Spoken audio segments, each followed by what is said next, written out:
Hər vaxt xeyir olsun dəyərli izləyicilərimiz. Təbii ki, gündəmdə olan qızıldır və bu ay qızıl nə edəcək?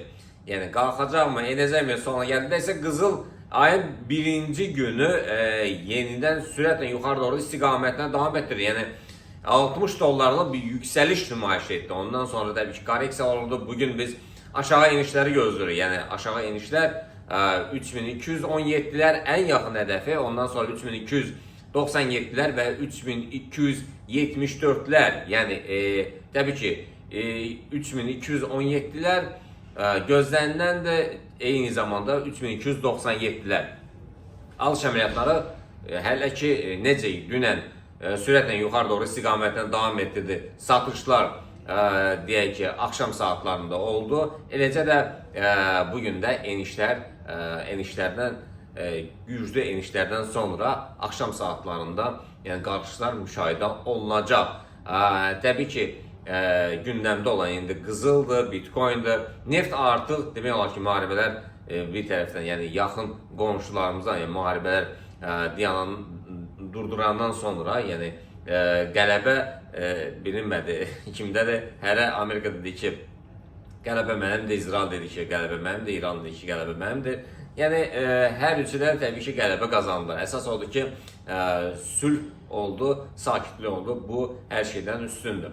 Keçək biz Bitcoin'e. Bitcoin nə edəcək? Bitcoin təbii ki 107-300'lərdən yuxarı formalaşdı. Bugün yenidən yuxarı doğru istiqamətlə davam edərək 111'lərə, 112'lərə kimi qalxacaq. Ondan sonra təbii ki hədəflər 118, ondan daha çoxdur. İlərisində 130'ları demişik yəqin ki. Keçək biz crude oil'a. Crude oil'da yəni crude oil'da sonra ondan sonra Brent oil spotlardır, future spotlardır. Bunlarda yəni alış və satış əməliyyatları hələ ki iyunun keçən ayın 24'ündən bugünə qədər yəni flatdədir. Bu ay nə olacaq? Bu ay üçün euro dolları, funt dolları, qızıl, neft, bitcoin üçün və DAX, S&P, Dow Jones, Nasdaq, eyni zamanda dollar, Yaponiya dollar, frank haqqında bir reportaj hazırlayacağım sizin üçün. Ay ərzində nələr olacaq? Bu bizim Real Trade siqnal kanalındadır. Uşaqlar səhərdən orada biz satış əməliyyatlarını paylaşırıq. Eyni zamanda qonaqlı Telegramda gün ərzində bir dənə hədiyyə olaraq pulsuz biz siqnal paylaşırıq. Təbii ki bundan faydalanırlar. Əgər istəyirsinizsə daha çox gün ərzində 3, 5, 10 əməliyyat istəyirsinizsə təbii ki Real Trader kanalına üzv ola bilərsiniz. Təbii ki ödənişlidir. Yəni crude oil'da alışlar demək 67-70'lərdən, satışlar 65-70'lərdən. Bir də təkrar edirəm, təkrar etmişdim keçən həftə yenə oil deyək ki Brent oil spotlardan söhbət açırıq. Yəni 69-30'larda alış, 67'lərdə satışlarda. Brent future spotlarda isə 68-90'larda alışlardır, 66-80'lərdə isə satışlardır.